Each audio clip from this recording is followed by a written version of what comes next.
will be forced to shut down tomorrow. I want to be very clear about what that shutdown would mean, what will remain open and what will not. With regard to operations that will continue, if you're on Social Security, you will keep receiving your checks. If you're on Medicare, your doctor will still see you. Everyone's mail will still be delivered, and government operations related to national security or public safety will go on. Our troops will continue to serve with skill, honor, and courage.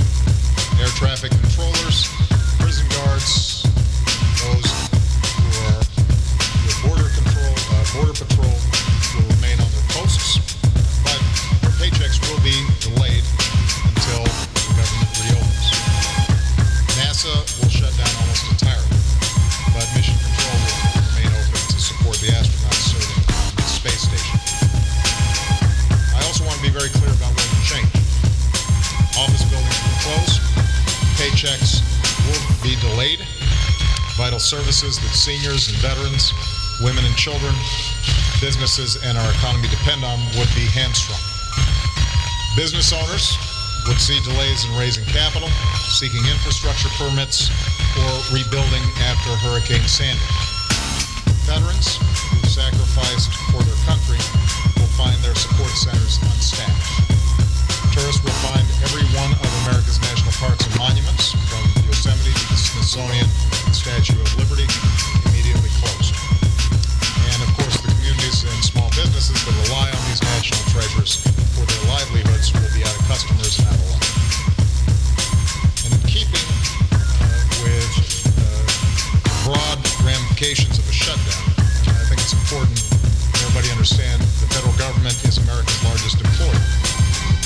More than 2 million civilian workers and 1.4 million active duty military serve in all 50 states and all around the world. In the event of a government shutdown, hundreds of thousands of these dedicated public servants who stay on the job will do so without pay.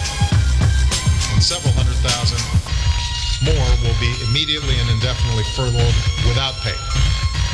What, of course, will not be furloughed are the bills that they have to pay. Their mortgages, their tuition payments, their car notes. These Americans are our neighbors. Their kids go to our schools. They worship where we do. They serve their country with pride. They are the customers of every business in this country. And they would be hurt greatly. And as a consequence, all of us would be hurt greatly should Congress choose to shut the people's government down. So a shutdown will have a very real economic impact on real people right away. Past shutdowns have disrupted the economy significantly.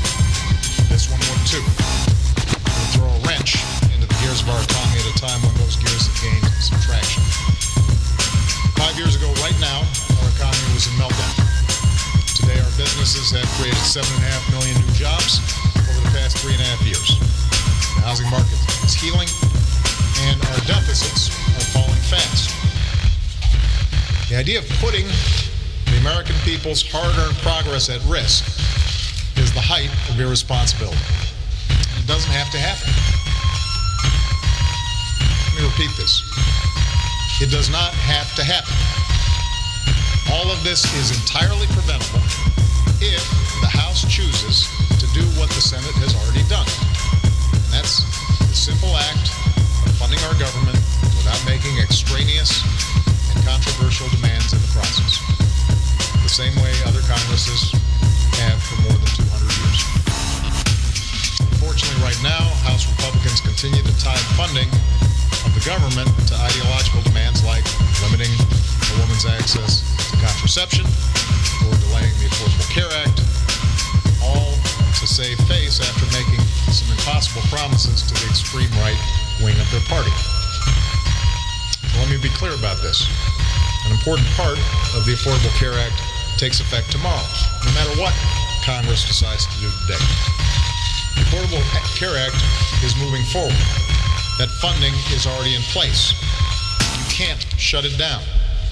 This is a law that passed both houses of Congress a law that bears my signature, a law that the Supreme Court upheld as constitutional, a law that voters chose not to repeal last November, a law that is already providing benefits to millions of Americans in the form of young people staying on their parents' plan until they're 26, seniors getting cheaper prescription drugs,